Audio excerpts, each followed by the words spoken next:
यह कहानी उस लड़की की है जिसके चारों तरफ लोग तो हैं, लेकिन वो अकेली है। क्योंकि कुछ औरतों के पास घर तो होते हैं, पर सहारे नहीं। यह कहानी एक ऐसी ही मिडिल क्लास लड़की की है जिसका अपना कोई नहीं है, कोई भी नहीं। शादी से पहले वो काम तो करती थी, सैलरी कुछ ज़्यादा नहीं थी, लेकिन फिर भी उसकी अपनी एक पहचान थी। सुबह निकलना, शाम को लौटना, थकान के बावजूद एक सुकून था कि वो कम से कम अपने पैरों पर तो खड़ी है। और फिर उसकी शादी हो गई। शादी के बाद उससे कहा गया, अब नौकरी करने की क्या जरूरत है, छोड़ दो, घर संभालो, घर में माँ बाप हैं, उनका ध्यान रखो। पहले कुछ महीनों के लिए उसने काम छोड़ा, सोचा बाद में कर लेगी, लेकिन फिर बच्चे हो गए और फिर क्या था, उसकी नौकरी हमेशा के लिए छूट ही गई। धीरे धीरे फिर उसके घर का माहौल बदलने लगा। उसके हर खर्च पर सवाल उठने लगे, हर बात पर ताना। उसे ऐसा लगने लगा कि ये तो मेरा घर ही नहीं है। लेकिन वो चुप रहती थी, हर कुछ सुनती थी, क्योंकि चुप रहना उस वक्त सबसे आसान था और उसके पास में कोई दूसरा ऑप्शन भी तो नहीं था। जब पहली बार हाथ उठा तो वो समझ नहीं पाई कि ये कैसे हुआ।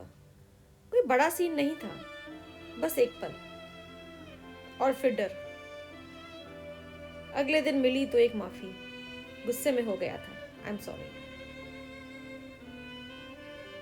पर चलो कम से कम बच्चों के सामने तो नहीं उठा। लेकिन अब घर में डर रहने लगा। आवाजें तेज होती थी, दरवाजे जोर से बंद होते थे, बच्चे सहम जाते थे और वो फिर खुद को भूलकर अपने बच्चों को संभालने लग जाती थी। क्या करे, माँ जो ठहरी। और फिर धीरे धीरे आवाजें तेज होने लगी, दरवाजे जोर से बंद होने लगे। बच्चों को संभालते संभालते वो खुद को भूल चुकी थी। क्या करें, किसी से कुछ कह भी तो नहीं सकती। लोग पूछते थे, इसे छोड़ क्यों नहीं देती, लेकिन मायका खुद मुश्किल में था और इसकी नौकरी बहुत सालों पहले छूट चुकी थी।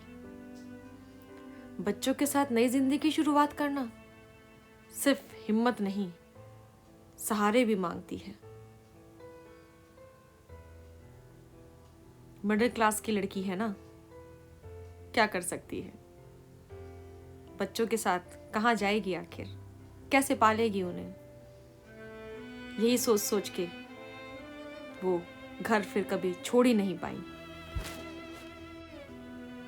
बाहर से तो ये घर दिखने में बहुत अच्छा लगता था, रोज खाना बनता था, बच्चे स्कूल जाते थे, लेकिन हर शाम फिर वही सवाल, क्या आज शांति रहेगी, क्या आज कुछ ऐसा होगा कि उसे फिर से अपने बच्चों की चट्टान बनकर खड़ा होना होगा, भले ही वो अंदर से कितनी ही टूट रही हो। वो खुश नहीं थी, आजाद भी नहीं थी, लेकिन वो कुछ कर भी नहीं सकती थी। वो रोज उठती थी सिर्फ इसलिए ताकि उसके बच्चे टूटे बिना बड़े हो सके।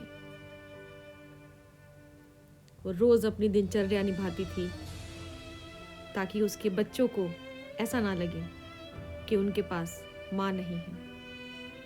वो पूरी कोशिश करती थी इसी घर में रह करके जितना हो सके शांति से समय निकाल सके, क्योंकि उस घर में उसके बच्चे बड़े हो रहे थे और उसके पास जाने के लिए कोई दूसरी जगह नहीं थी। और इसी कारण से वो अपने पति को बर्दाश्त करती रही, क्योंकि उसके पास में कोई और सहारा नहीं था, ना ही नौकरी थी। ये कहानी उन हज़ारों माँओं की है जो आज भी डोमेस्टिक अब्यूज़ बर्दाश्त कर रही हैं, सिर्फ और सिर्फ अपने बच्चों की खातिर।